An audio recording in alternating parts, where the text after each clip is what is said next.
Buenas noches, buenos días o buenas tardes, ¿cómo están ustedes? Bienvenidos a Locutor Tabaré Marcos. Les traigo para hoy las notas de Muy Interesante, primera edición. La revista Muy Interesante es una revista mensual de divulgación y ciencia popular, creada y publicada por el grupo G+J España. Sus contenidos abarcan desde las ciencias biomédicas, la tecnología y la astrofísica, hasta la psicología, la prospectiva y la historia. La publicación se caracteriza por la variedad visual, fotográfica e infográfica, así como por un estilo periodístico y divulgativo accesible a cualquier lector. Sus lemas son: la revista para saber más de todo y muy interesante, entretenimiento inteligente. Para hoy tenemos: el ADN de una niña revela una población desconocida de nativos americanos. La leche cruda puede prevenir el asma y las alergias, pero ¿es segura? Un dispositivo puede detectar el cáncer en la orina. 10 frases célebres de David Bowie. ¿Llegó Marco Polo realmente a la China? Y la batalla de Midway, victoria aliada en el Pacífico. Empecemos. El ADN de una niña revela una población desconocida de nativos americanos. Los restos de una niña descubiertos en Alaska, datados de hace 11.500 años, pertenecen a una población entera desconocida para la historia. En la lengua local, su nombre significa niña del amanecer, y aunque solo vivió durante 6 fugaces semanas, ya le ha contado a los científicos más de lo que sabíamos sobre los primeros nativos americanos. Sunrise Girl Child vivió hace unos 11.500 años en lo que ahora conocemos como Alaska, y su antiguo ADN revela no solo los orígenes de la sociedad nativa americana, sino que desvela al mundo entero una población de personas olvidadas por la historia hace milenios. No sabíamos que esta población existía, comenta el antropólogo Ben Potter de la Universidad de Alaska Fairbanks. Se cree que los primeros colonos estadounidenses cruzaron Alaska desde Siberia a través del puente de tierra de Beringia, un puente terrestre que quedó sumergido al final de la última glaciación. Lo que está menos claro es quiénes eran estas personas, cuántos grupos hicieron el viaje y cómo se instalaron en el nuevo continente.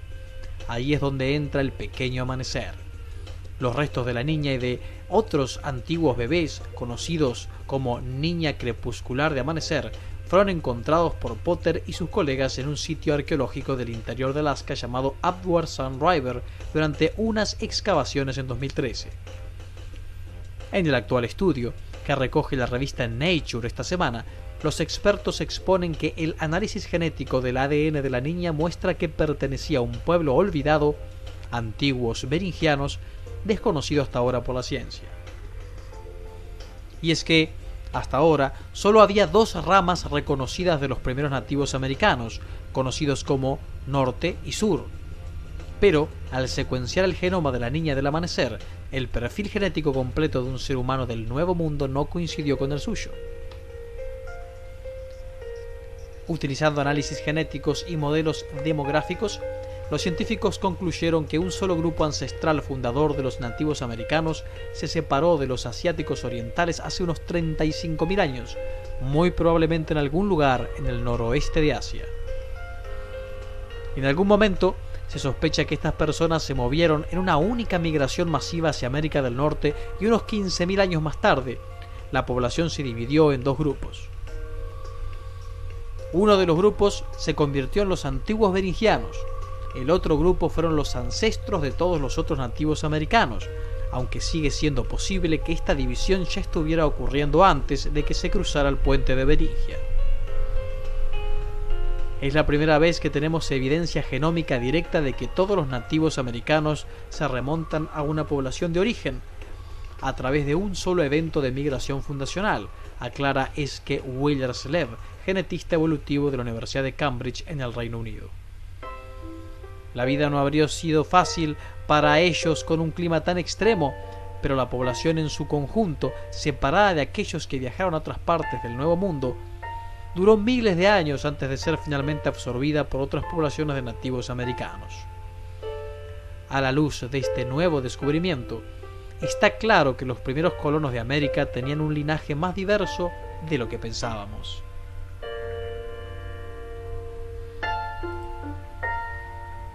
La leche cruda puede prevenir el asma y las alergias, pero ¿es segura? Este tipo de leche de granja puede albergar bacterias mortales. La leche cruda puede contener bacterias que tienen el potencial de causar enfermedades graves e incluso la muerte. Y es que la pasteurización, el proceso de calentar la leche para matar bacterias, es la única manera de asegurar que la leche sea segura para beber. Sin embargo, existen algunos estudios científicos que vinculan el consumo de leche cruda, especialmente en los primeros años de vida, a niveles más bajos de alergia y asma. ¿Es esta evidencia lo suficientemente convincente como para arriesgarse a beber leche cruda potencialmente insegura?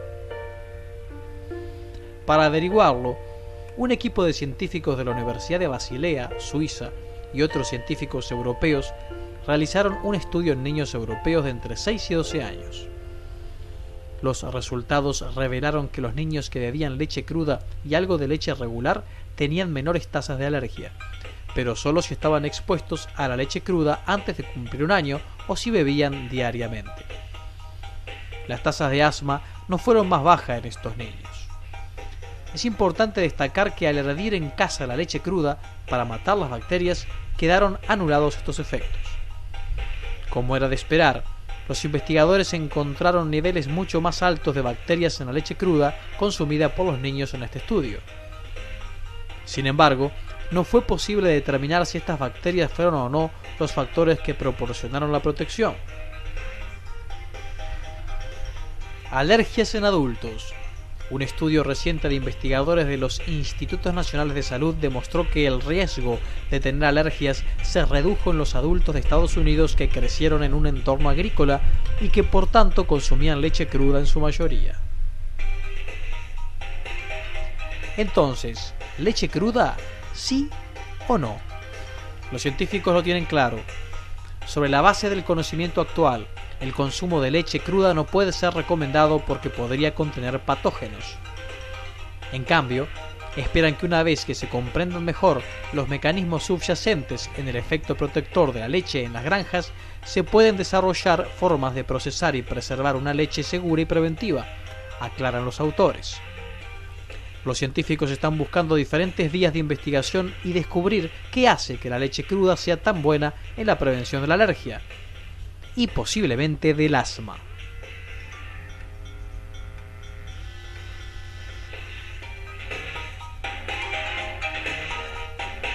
Un dispositivo permitirá detectar el cáncer en la orina. Está formado por nanocables que localizan niveles microscópicos de marcadores urinarios potencialmente implicados en la formación de tumores. Las células se comunican entre sí mediante diferentes mecanismos.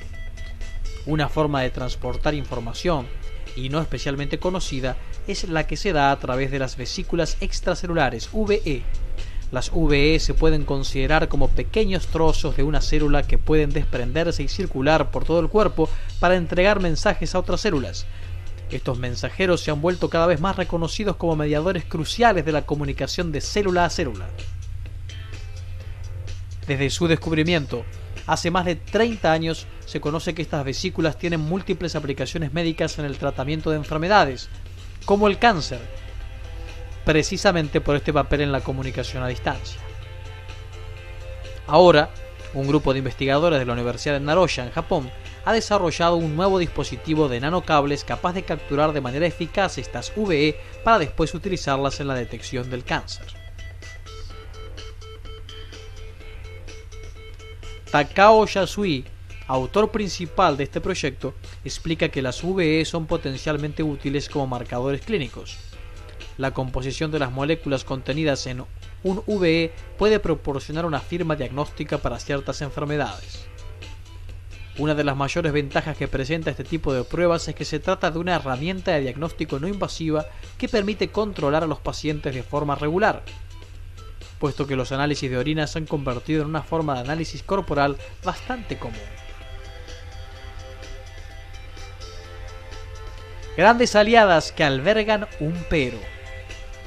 Entre las muchas moléculas que se ha descubierto que albergan las VE se encuentran los microARN, trozos cortos de ácido ribonucleico que desempeñan diversas funciones en la biología celular normal. Sin embargo, la presencia de ciertos microARN en la orina puede provocar el desarrollo de enfermedades graves en la vejiga o cáncer de próstata.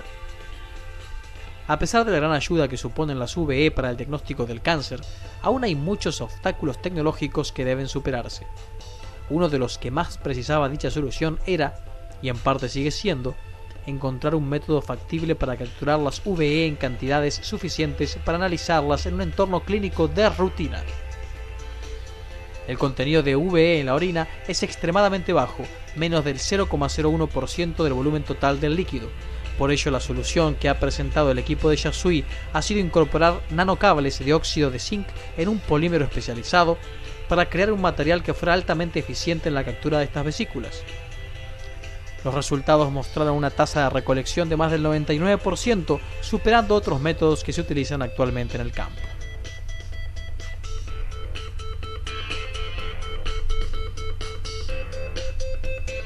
Diez frases célebres de David Bowie. El músico falleció en 2016 a los 69 años, víctima del cáncer. David Robert Jones, más conocido por su nombre artístico David Bowie, falleció a la edad de 69 años tras más de 18 meses de ardua lucha contra el cáncer.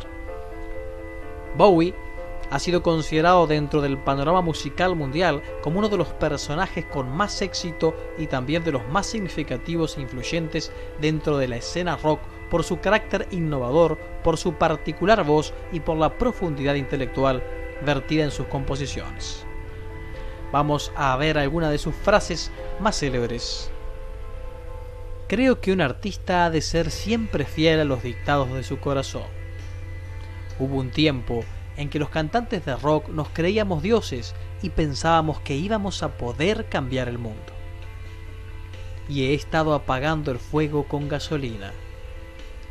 No creas en ti mismo, no engañes con la creencia. El conocimiento viene con la liberación de la muerte. No hay nada que aprender del éxito, todo se aprende del fracaso. Sé que tengo que ser un hombre diferente, pero es que no puedo encontrar mi tiempo. El rock se está fosilizando, necesita sangre nueva, y la New Wave nacerá de la fusión del rock y la música del baile. Podemos ser héroes solo por un día. Solo porque crea no significa que no piense bien las cosas. No hay que cuestionarse todas las cosas en el cielo o en el infierno. Y cuando el sol está abajo y los rayos en lo alto, puedo verlo ahora, puedo sentir que muero.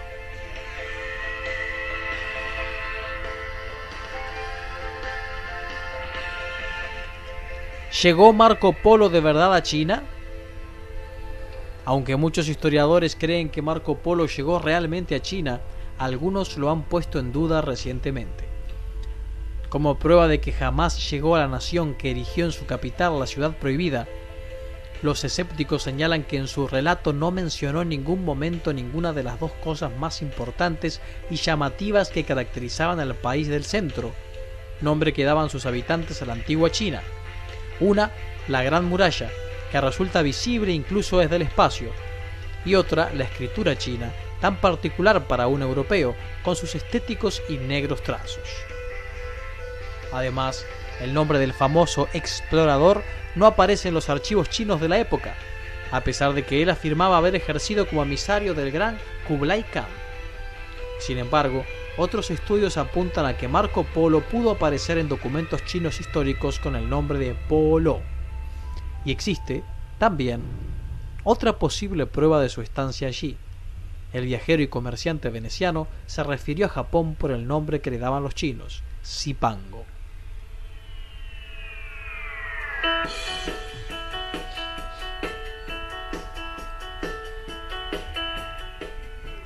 La batalla de Midway, victoria aliada en el Pacífico.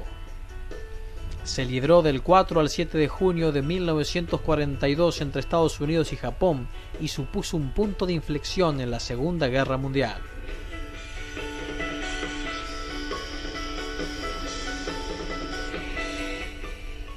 El ataque japonés a la base naval de Pearl Harbor, Hawái, el 7 de diciembre de 1941, provocó la entrada de Estados Unidos en la Segunda Guerra Mundial.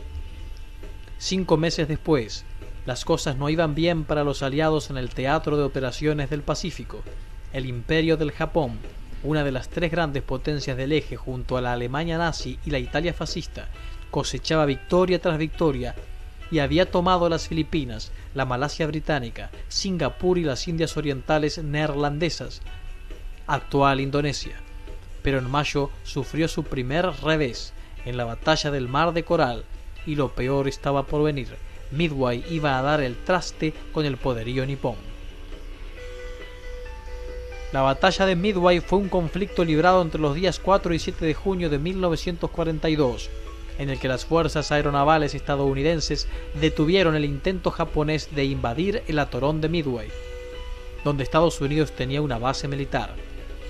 La derrota japonesa supuso un serio obstáculo para sus planes de expansión por el resto del Pacífico y fue un punto de inflexión en el conjunto de la Segunda Guerra Mundial.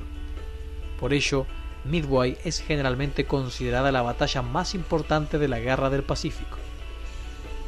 Aunque ambos bandos sufrieron pérdidas, las de Japón fueron cuantiosas: 4 portaaviones, un crucero pesado, 248 aeronaves y más de 3.000 hombres.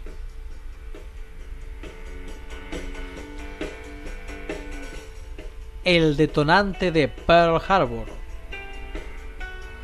Estratégicamente, el resultado de la batalla implicó que la Marina Imperial japonesa perdiera la iniciativa en el Pacífico y que ésta pasase de manera definitiva a los estadounidenses. El ataque nipón a Midway, al igual que había sucedido 6 meses antes en Pearl Harbor, no era parte de un plan para conquistar Estados Unidos, sino que únicamente estaba dirigido a eliminar a las fuerzas de la flota naval estadounidense en el Pacífico para evitar que obstaculizaran la campaña expansionista japonesa por el sudeste y este de Asia. Pero la táctica del almirante Isoroku Yamamoto fue excesivamente compleja y la jugada le salió cara al Japón.